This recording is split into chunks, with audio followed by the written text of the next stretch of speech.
లక్ష్యమును జీవమును ఆధారము నీ వాక్యము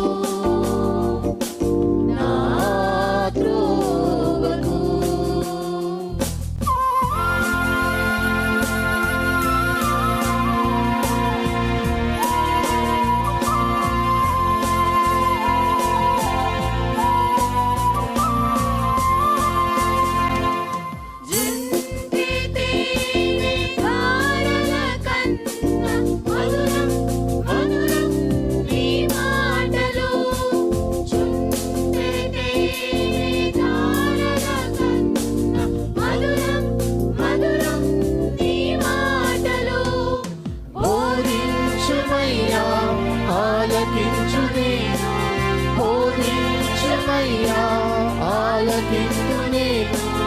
అనుసరింతునయ్యా ఆత్మశక్తితో, అనుసరింతునయ్యా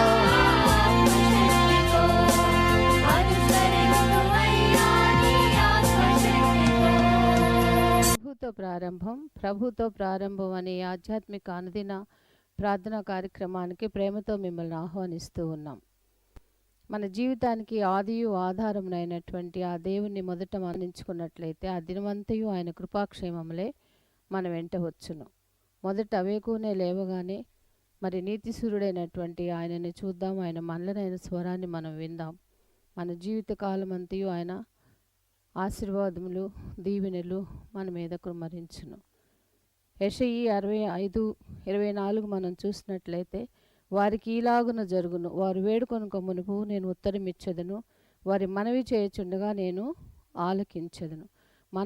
మనవి చేయుచుండగానే ఆయన మన మనవిని ఆలకిస్తున్నాడు. కాబట్టి మరి ప్రతి దినము కూడా ఈ యొక్క అనుదిన ఆధ్యాత్మిక కార్యక్రమంలో మనం పాల్గొన్నట్లయితే మన జీవిత కాలం అంతయు కూడా ఆయన మేలులను మనం పొందుకోగలం, ఆ నిత్యరాజ్యంలో వారసులుగా మనము జీవించగలం. రండి, ప్రభుతో ప్రారంభం కార్యక్రమంలో పాల్గొనండి, ఆత్మీయ మేలులు పొందండి. దేవుడు మిమ్మల్ని దీవించు. ప్రబలముగనే ప్రస్తుతించెద ప్రభుని కృపలన్నీ, ప్రబలముగనే ప్రస్తుతించెద ప్రభుని కృపలన్నీ. ప్రతిదినము నిన్ను ప్రచురపరచెద, ప్రతిదినము నిన్ను ప్రచురపరచెద ప్రభుడనా విభుడా. ప్రబలముగనే ప్రస్తుతించెద ప్రభుని కృపలన్నీ.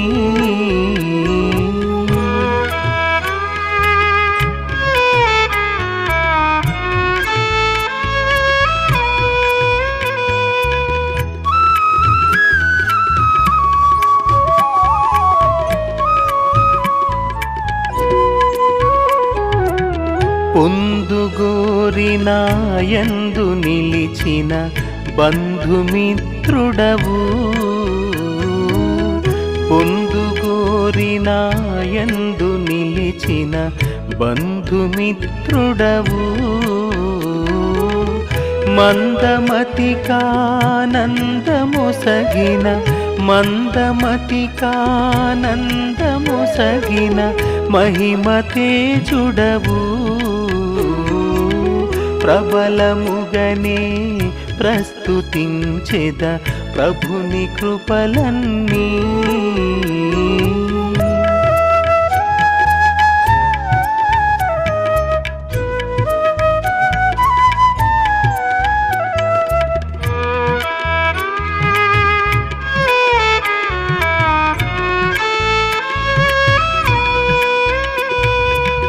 చింతదీర్చిన భ్రాంతి మార్చితి వింత వింతదియో, చింతదీర్చిన భ్రాంతి మార్చితి వింత వింతదియో. స్వాంతమున కడు శాంతి గూర్చితి, స్వాంతమున కడు శాంతి గూర్చితి వింత కరుణదియో.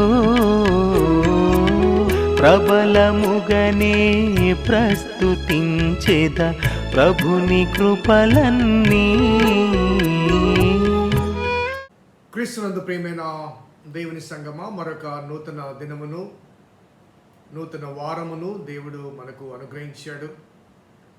గత కాలమంతయు తన కృపాక్షేమాన్ని మనకు అనుగ్రహించి, ప్రత్యేకించి గత వారంలో ఆయా కార్యక్రమాల్లో దేవుడు తన విస్తృతమైన కృపను క్రమరింపచేసి ఆనందకరమైన రీతిగా కొనసాగింపచేస్తున్న ఆ దేవదేవుడు మనకు దేవుడిగా ఉన్నందుకు దేవునికి స్తుతులు చెల్లిస్తున్నాను.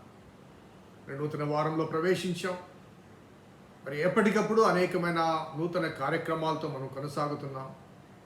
మరి వాటికి కావాల్సిన శక్తి మనకు కావాలి కాబట్టి భౌతిక కార్యక్రమాల కొరకు భౌతిక ఆహారాన్ని ఏ రీతిగా అనుదినము సేవిస్తామో, ఈ ఆధ్యాత్మిక శక్తి కొరకు దేవుని వాక్యాన్ని అనుదినము ధ్యానం చేయాలి.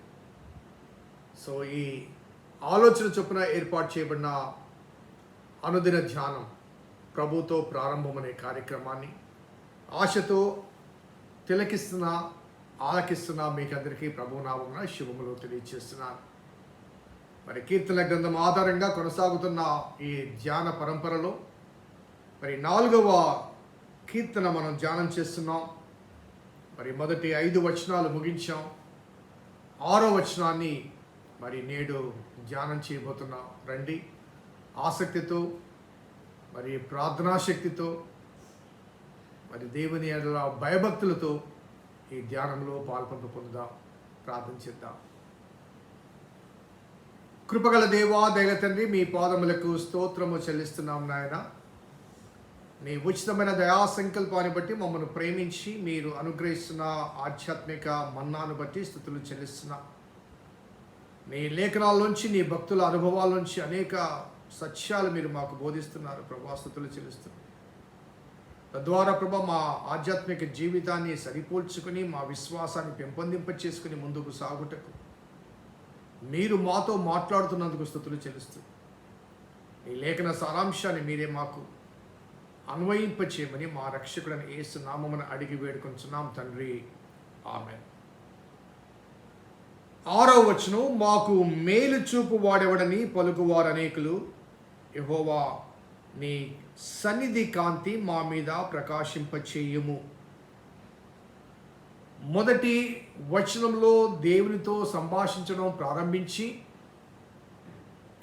2వ వచనంలో తన శత్రులతో మాట్లాడి 3, 4, 5 వచనాల్లో తనతో పాటు ఉన్న తన మిత్రులతో, అనగా తనను అనుసరించిన వారితో సంభాషించిన అనుభవాలు మనకు కనబడుతున్నాయి. తిరిగి 6, 7, 8 వచనాలు తిరిగి దేవుని వైపు తిరిగి దేవునితో సంభాషిస్తూ దేవుని సహాయాన్ని కోరుకుంటూ చేసిన విజ్ఞాపనలు, ప్రార్థనలు, వ్యక్తపరిచిన విశ్వాసము ఈ వచనాల్లో మనకు కనబడుతున్నాయి.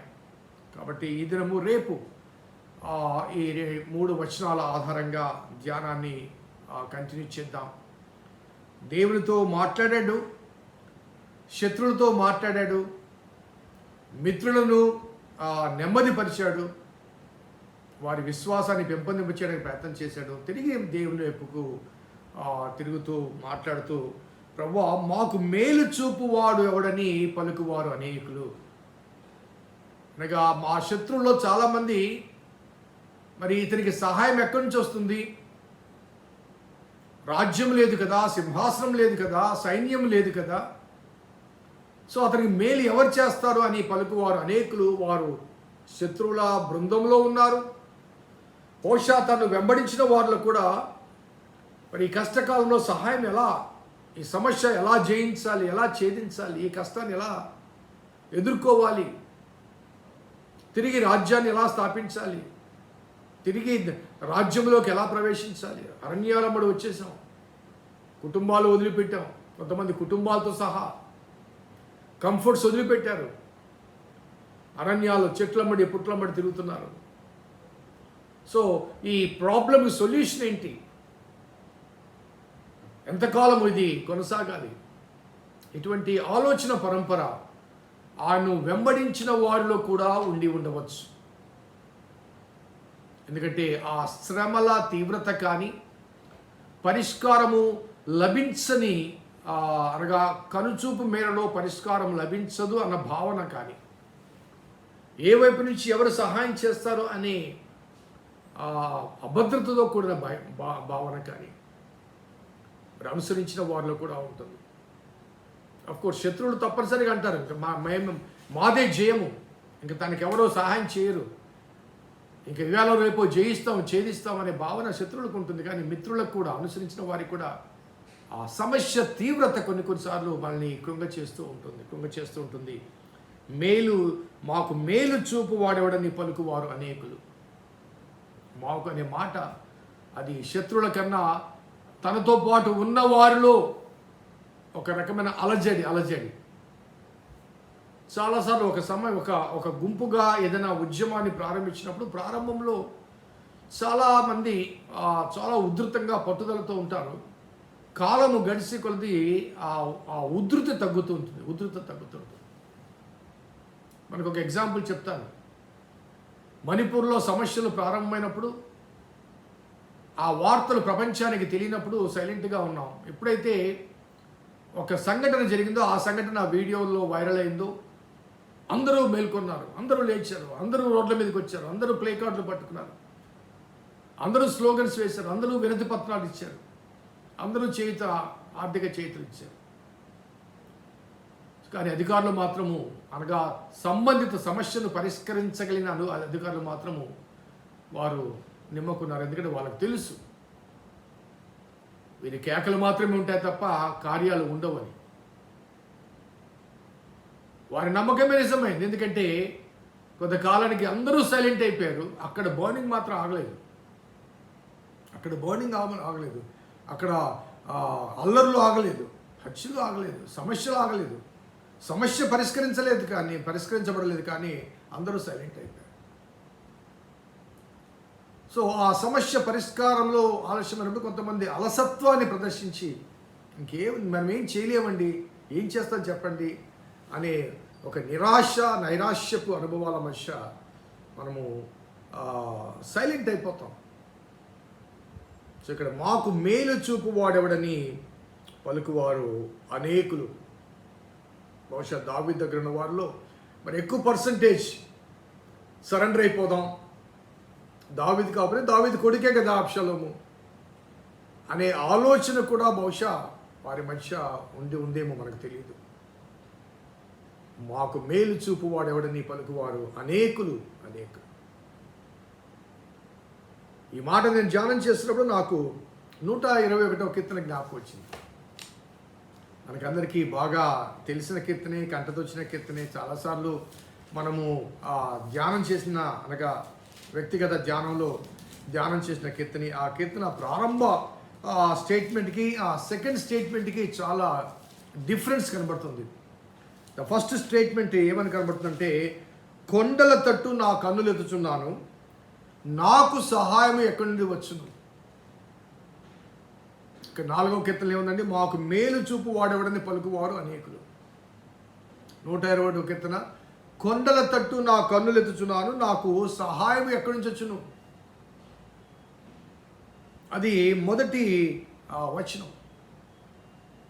ఎక్కడి నుంచి ఇమ్మీడియట్గా రెండవ వచనం ఏంటంటే, యెహోవా వలనని నాకు సహాయం కలుగును, ఆయన భూమి ఆకాశమును సృజించినవాడు.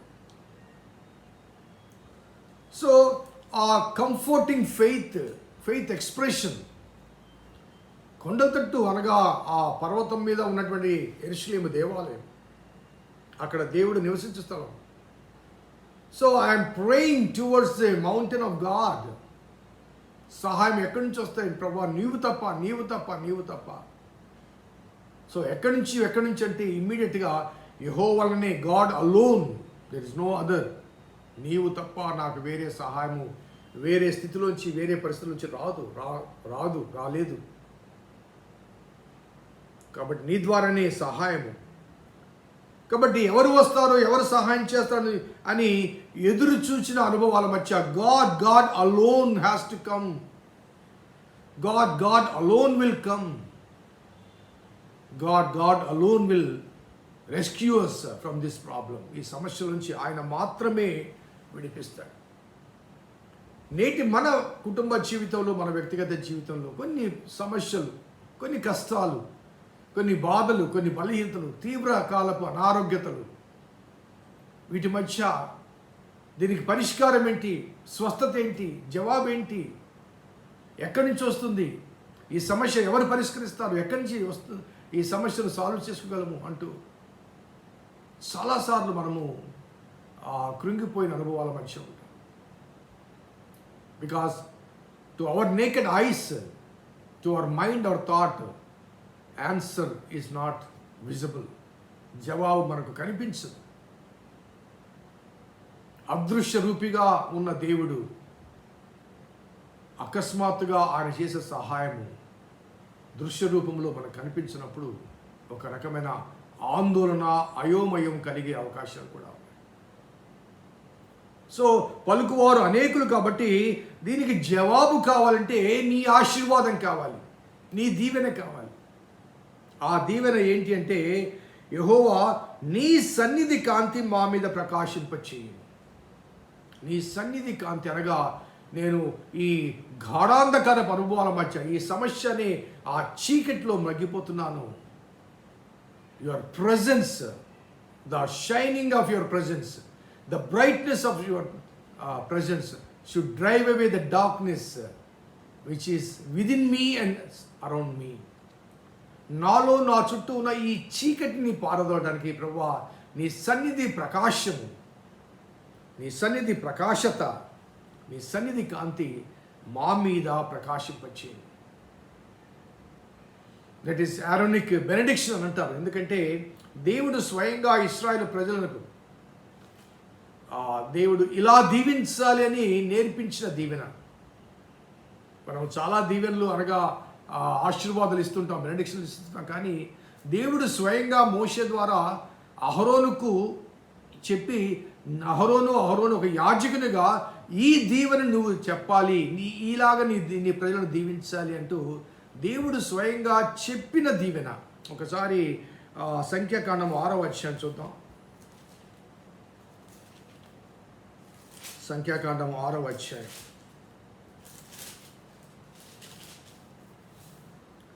22 నుంచి చదువుతాను.